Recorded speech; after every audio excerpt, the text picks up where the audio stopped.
Several episodes ago, we showcased the Aston Martin 177, a rare member of the over $1 million car club. I'm Michelle Rahal with the Drive Channel and thedrivechannel.com.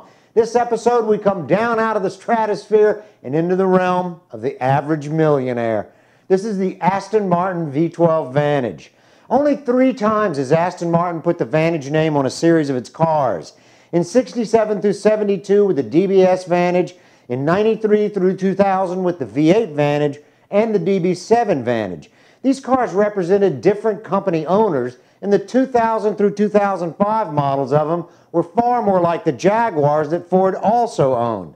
Fast forward from 2000 until today, and we now have the Aston Martin V12 Vantage. This car is special in a number of ways in that it is a high horsepower, short wheelbase car. It takes its basic body style from the larger Aston Martin DBS, but that's where the similarity absolutely ends.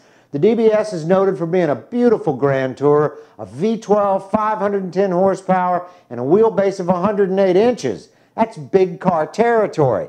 And it allows you to order the 2+2 option, which is heresy. The rear seats are great for taking Pomeranians to the dog show or as extra storage, but that's about it. The V12 Vantage has got a significantly shorter wheelbase, just 102.5 inches. What this does is make a high horsepower car more of a true sports car. This one can get away from you. It's the type of car that requires your full attention if you're driving it fast, and that's not a bad thing to us. Even the Aston Martin website says this car is built for the focused driver. The V12 Vantage is a hand-built 48-valve 6-liter V12 engine that's produced at the special factory in Cologne, Germany. The engine produces 510 horsepower coupled to a rear-mounted 6-speed transmission, giving it a more neutral weight distribution. And I promise you, you need that in a short wheelbase car or it'd be unmanageable.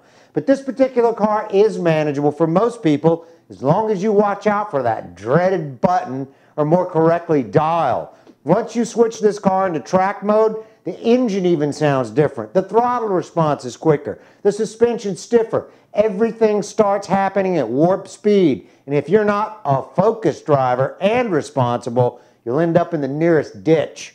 There are only 2 ways to tell if this is a V12 Vantage or a V8 Vantage, and that's the rear nameplate and the carbon fiber hood louvers. Unless you're here in America, of course, because this model comes in a special series known as the Black Carbon, and it's aimed directly at the American market. Not many changes to the performance, but a wealthy, stealthy, sort of bling thing, and it still looks damn good. Where the 177 produced an ultimate example of an Aston Martin with no cost considerations, the V12 Vantage gives you the best in performance that the semi-average, but still very rich by my standards, can afford. This is a car I would own in a heartbeat, no questions asked. And the track mode, who cares? I don't need no stinking traction control. Famous last words. I'm Michelle Rahal with the Drive Channel and thedrivechannel.com. Next episode, let's take a long look at the new 2011 BMW M5. 540 horses. I'm in.